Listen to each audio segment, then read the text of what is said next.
Hello? Hello? Yes, hello, Professor.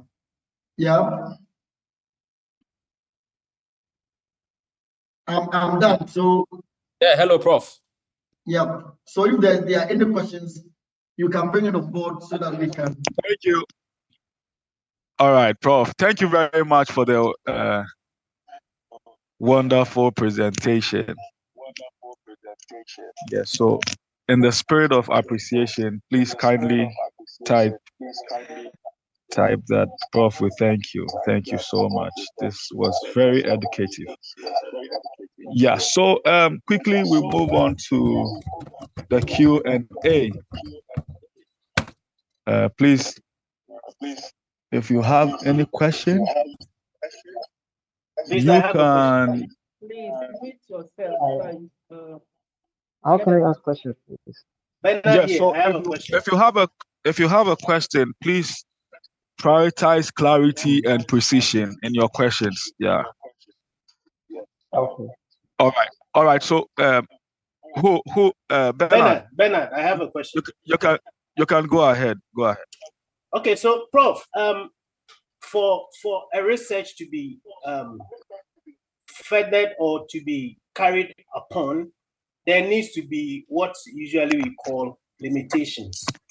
Now, technically, how many limitations must one leave in a research work so that it doesn't look as if you are exposing yourself too much? Thank you. For the limitations, I think it also depends on what.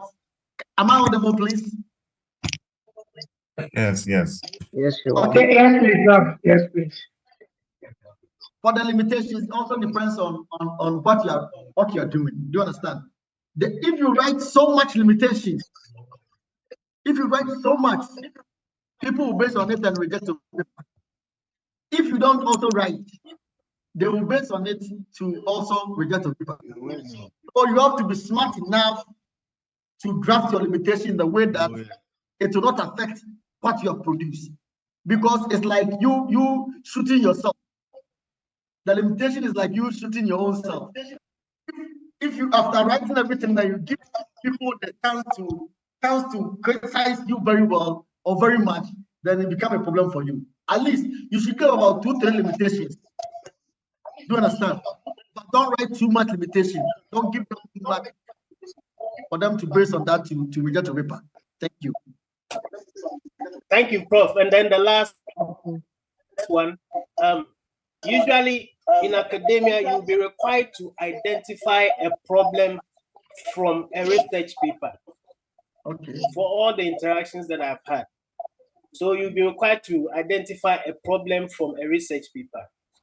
However, sometimes in industry, you realize that there are very clear problems which probably have not been researched or which are yet to be ventured into.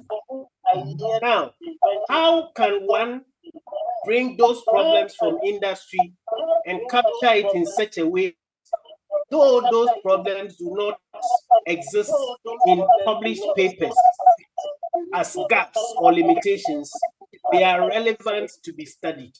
How can that be done? Okay, if you want to be, it seems somebody's mic is making so much noise. So those of you who have on your mic, please can you switch it off for us? The echo is too much, as Uko said.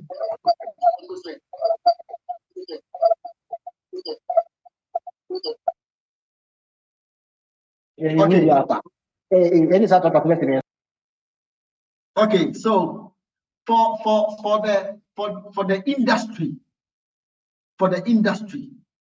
most of the papers that they write, we call it working paper.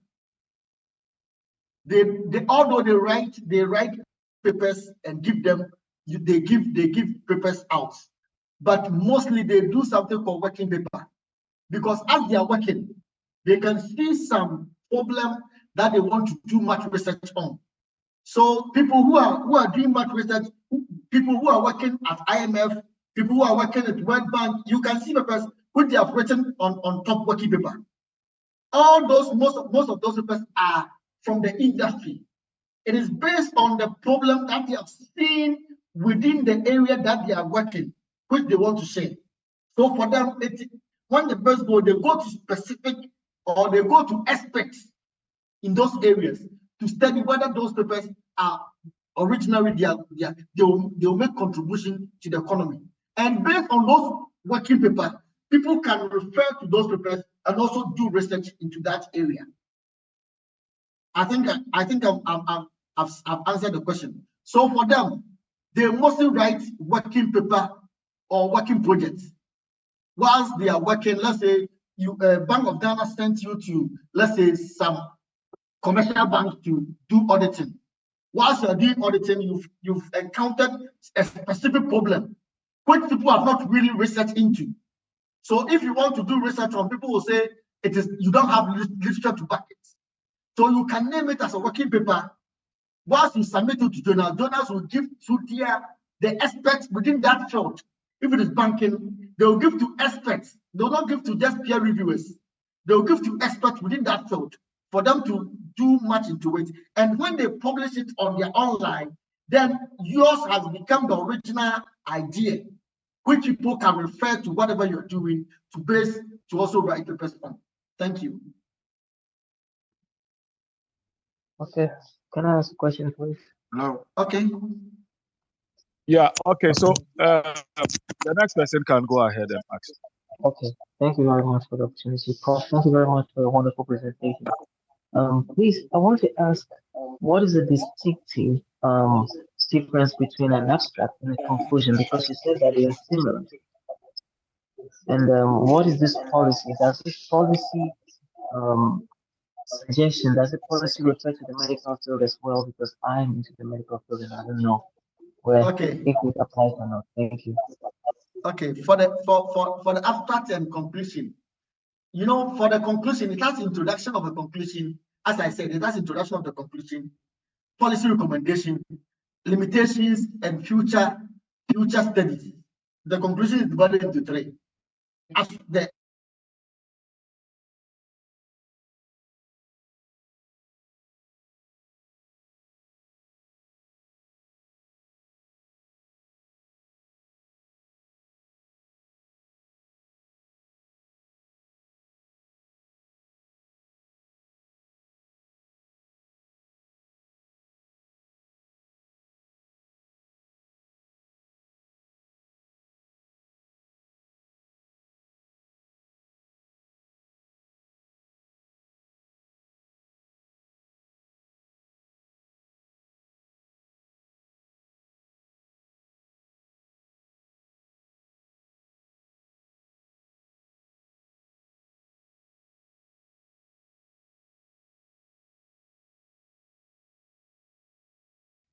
to see if the policies are working. That is why China has given most of you scholarship to go and study in China. And all the schools are telling you to publish before you leave. And one thing I know about the Chinese is whatever most of you, the professors force you to do your research in China or in countries where you find China activities in, so that the policy will be used by the Chinese government. It is we the Africans where we write papers and we don't have agencies who take the papers and read them and take policies. But policies from papers are much important. So the difference is the abstract is only the summary, but for the conclusion, the introduction is a little bit similar to the abstract, but it gives detailed policy recommendation for the policymakers. Thank you. Hello. Yep. Hello, Prof. Hello. Okay. A lot of people are making ask a question. Hello. Can I ask my question? Mr. Moderator. No, you can go ahead. Yeah, you can go ahead. Okay. Professor, thank you very much. I must say, this is a wonderful presentation from you, and I've learned a lot of things today, courtesy of you. I have 3 questions to ask. Very important questions. And I Kindly believe make it you'll be- precise. yeah. Okay. One of it is that some of us are writing our proposals. I want to know the limitation in proposal writing. What are the exact limitation for proposal writing? That is question number 1. And then after writing your literature review, mentioning a lot of writers, I want to know, is there any reason for us to mention, for example, a gap, a research gap wherein what they failed to mention under the literature review? Then coming back to chapter 4, which is the results and discussion. After mentioning your methods you'll be using in chapter 3, I want to know, is there any way we can mention the variables we are using? Of course, we are to mention where we get the data from, whether World Bank or what.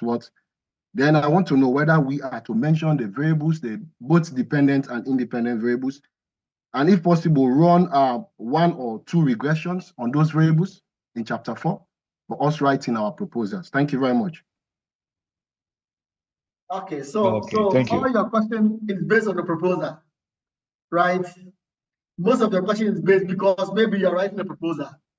So for proposal, you are just proposing. For proposal, you don't run analysis. That is what I know. So the first one is for proposals, we don't run analysis. For proposal is your idea, what you intend doing.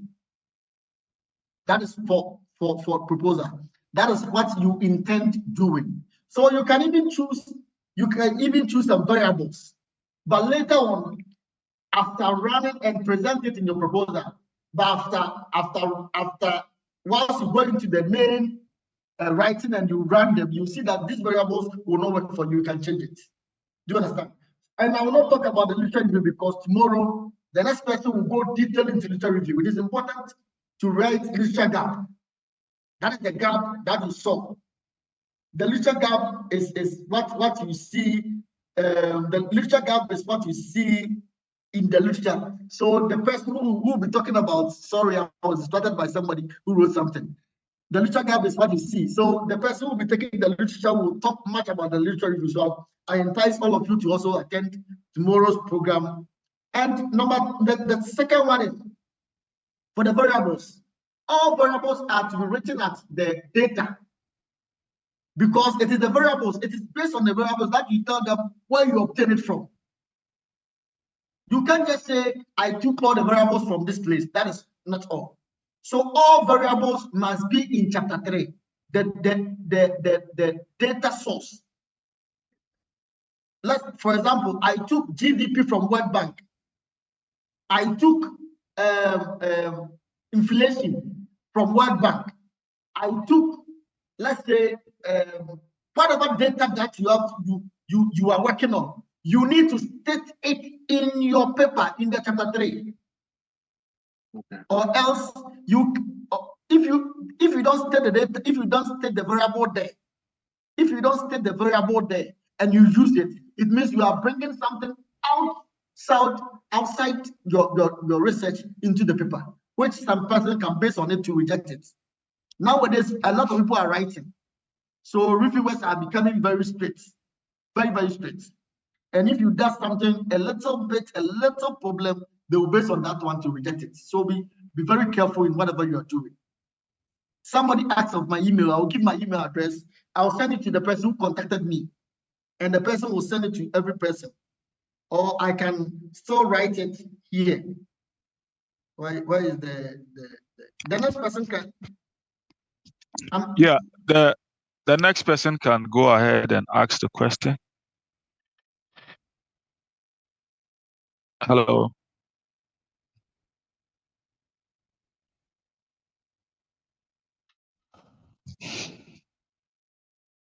Yes, I'm there. Please, you can go on.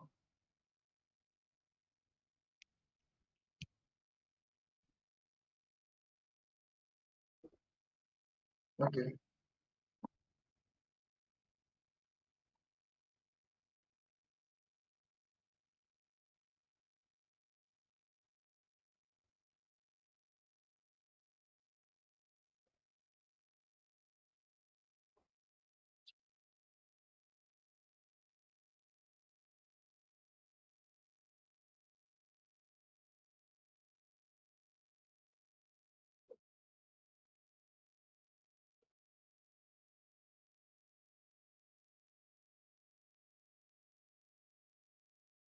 Okay, the introduction, right? Okay, for the introduction, to me, this is how I structure my introduction. Do you understand? The first one is I structure. I base on the global perspective of whatever I'm writing on. The global perspective of whatever I'm writing on.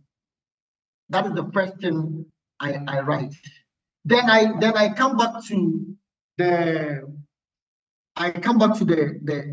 the problem statement. Do you understand? I come to the problem statement.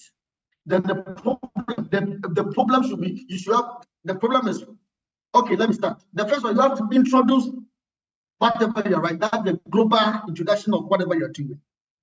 That's the global. Then you come to the problem statement. The problem statement is divided into two. The first one is the global problem and the specific problem, the area that you are doing your research. That is the problem statement. Then you can bring in your research questions. Some people bring in research questions. Some people take the research questions to the literary review. That's why I didn't want to talk about research questions. Some people bring research questions there based on the problem. After the problem statement, then they bring research questions. Therefore, we ask this question. But some people also talk about the research questions in the literary review. Then from the research questions, then you go to the contribution of the study or significance of the study. Then from there, then some people go to the organization of the entire paper. This paper is made up of 5 chapters, where chapter 1 talks about introduction, chapter 2 talks about literary review, chapter 3 talks about methodology and whatever, chapter 4 discussion, chapter 5 conclusion, policy recommendation. Then you are done. Some people, even nowadays, most of us see that area is becoming like a similarity gap, because we are all writing the same thing. So mostly it is getting a lot of similarity. So most of us are not even talking about that structure, the paper structure itself. Do you understand? So after the contribution, they just move straight to the literary review.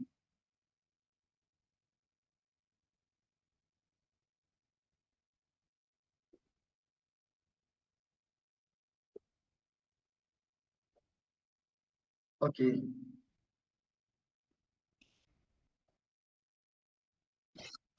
Okay.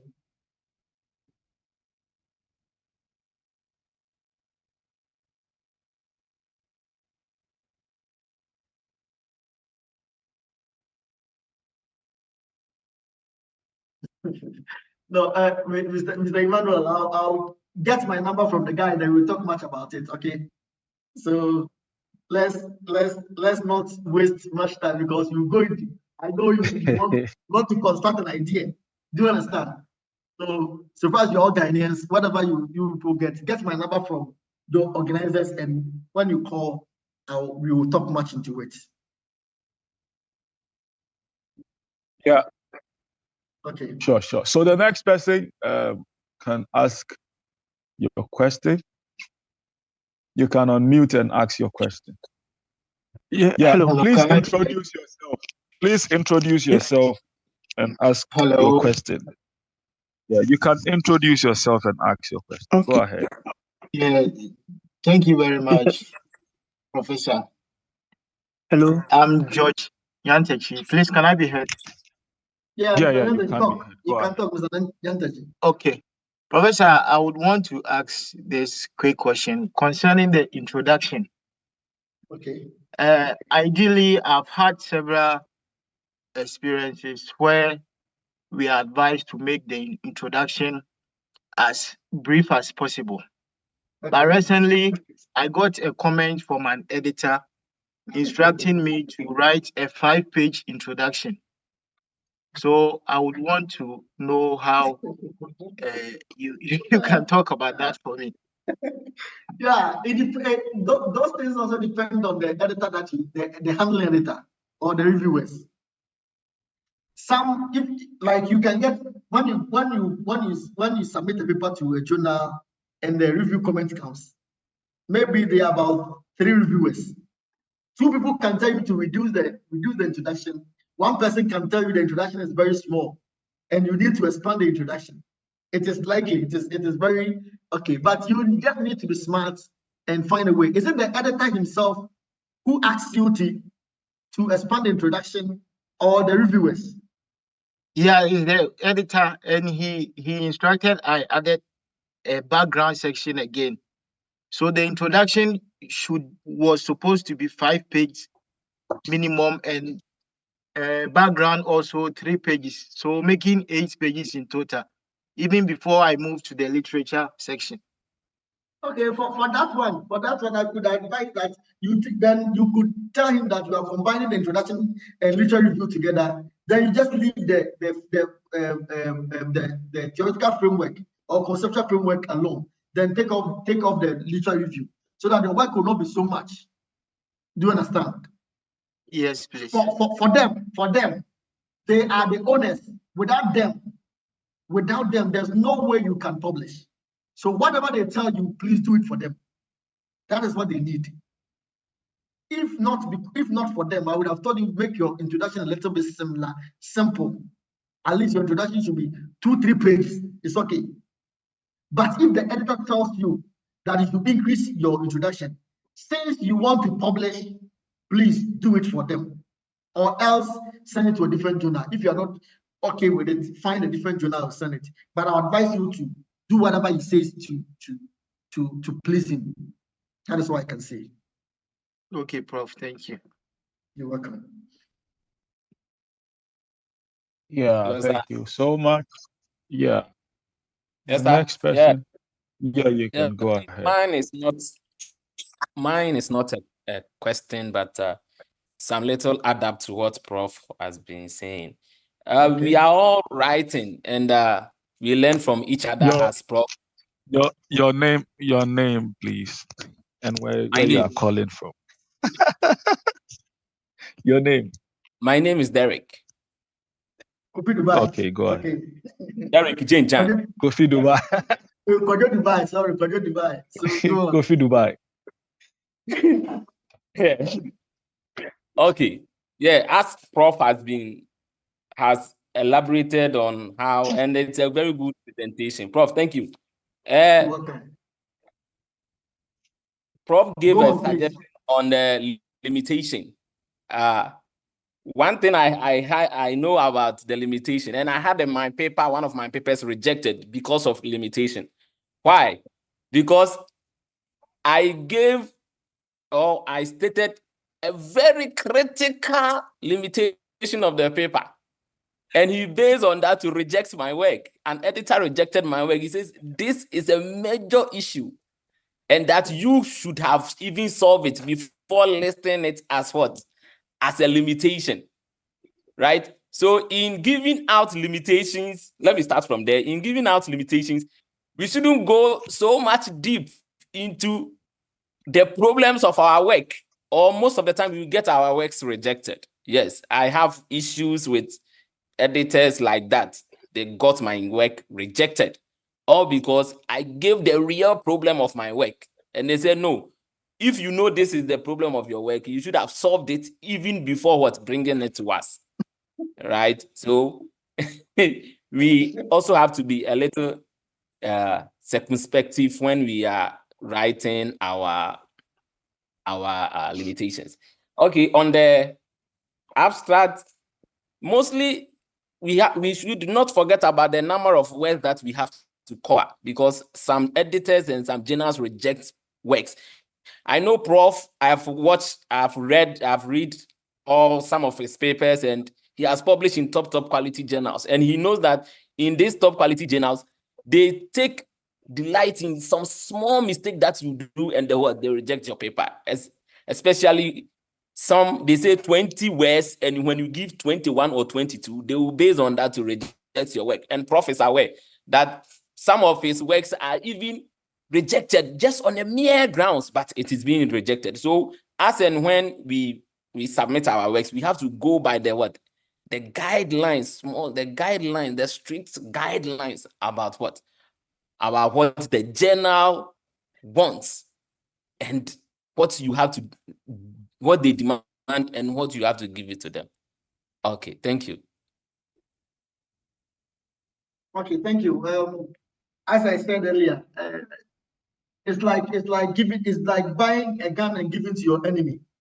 When you give this bad limitation, buying a gun and giving to your enemy, there's no way your enemy will not kill you. So when for at first, before COVID, most people were not interested in writing. But since COVID came and now there's a visual teaching, and most teachers are sitting at their houses and they are teaching online. So they are getting time to write. So for now, most for every journal, if like I submitted a paper to one top journal just last January, and my paper was about 1,200 within 1 month. My paper number was about 1,200. It shows that people are writing every day. And these papers cannot publish every paper which comes there. These journals cannot publish every paper which comes there. So they always find a simple way, a small way to reject paper. Therefore, don't give them the chance to reject the paper. Take critical or take much interest in your abstract. Know how to construct your topic. Let your topic be as sexy as your girlfriend or as your boyfriend. The topic, it should be very sexy. Number two, find a way to add a lot of spices to your abstract. Because editors don't read the entire paper. They just look at the topic of your paper, they read the abstract, and sometimes the contribution. These are the only three things that editors look at. And based on it, they will tell you, oh, your paper, there's no novel. It's a simple thing which people are using to reject papers. So make sure that your topic and your abstracts are very spicy. The next question, if there is. Yeah, Doc. Yeah. Yeah, hello, Prof. Yeah, I would like to ask this My question. name is Michael. Michael. Okay, Michael, you go ahead. Michael, go ahead.